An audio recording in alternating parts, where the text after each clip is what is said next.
Come on. When she first came in, she literally looked like a little skeleton.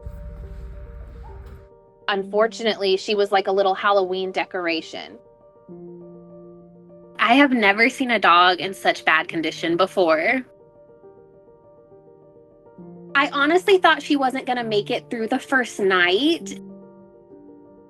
She couldn't stand, couldn't walk, and she was so scared. She started screaming, but she couldn't move, and she was extremely matted. And once we started shaving her, it was more apparent how emaciated she was. She had been abandoned in a cage and just left there alone with no food or water. But once she started eating, we were like, we're going to give her a little bit of a chance. She was very interested in eating. It was shock.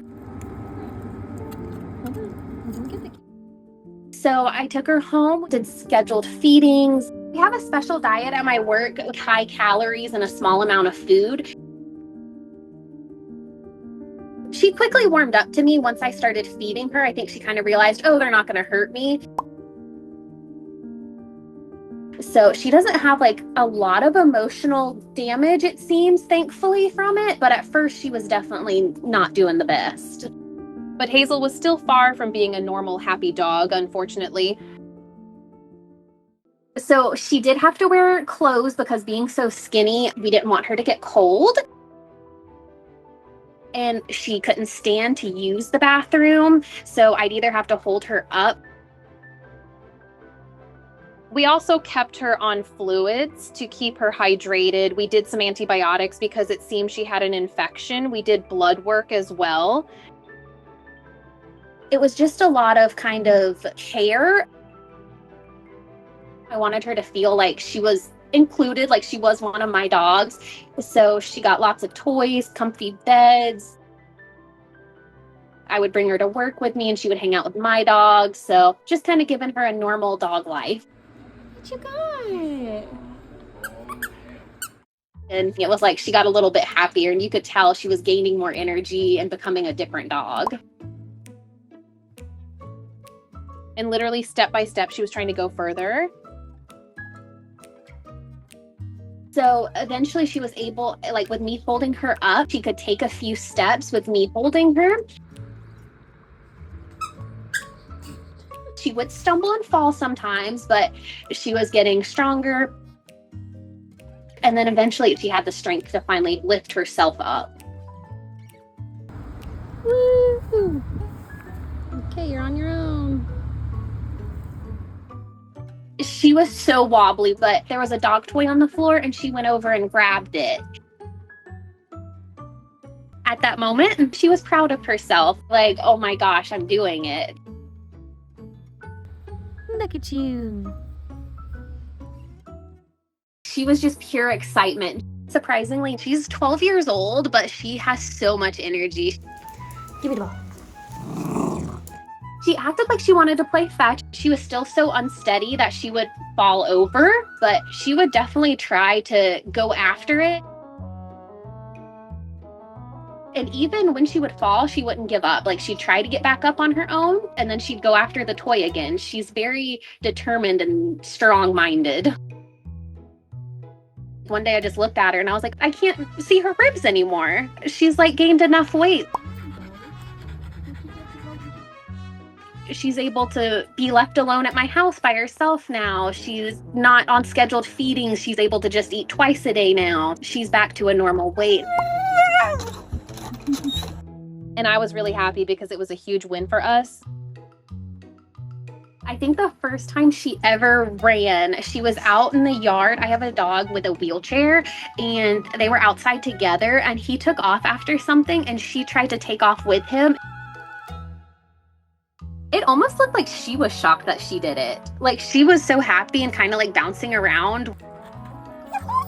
I think she was also impressed with herself that she was able to do it.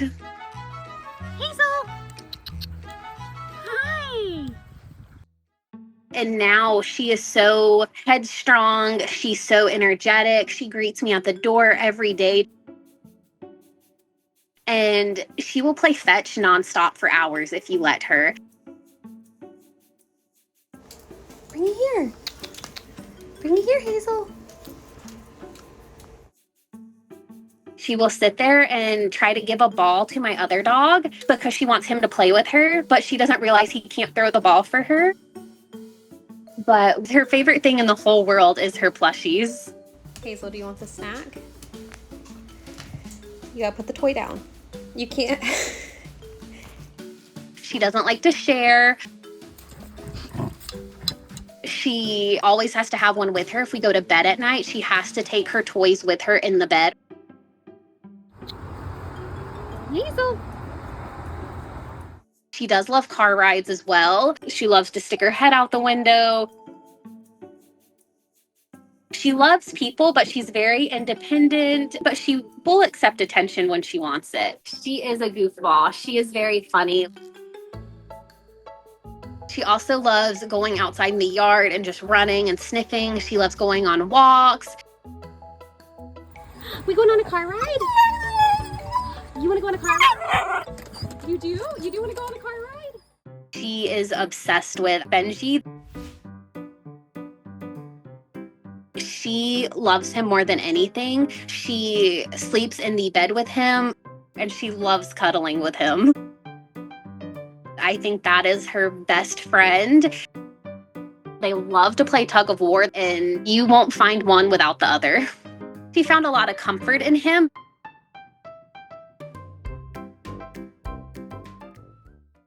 I like to think she loves me too. She follows me around everywhere. Even if I walk outside, she needs to come with me. Hazel's like my little shadow.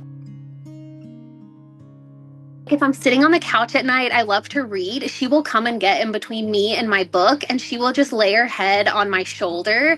And it's just like she's asking to be hugged and touched. And now every night, Hazel climbs into bed with me and she sleeps right by my legs.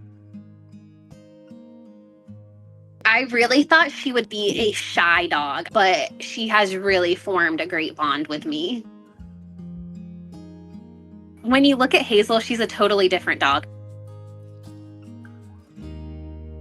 She still has a long way to go, but her progress has been immense. Hazel is definitely a fighter. She just wasn't giving up.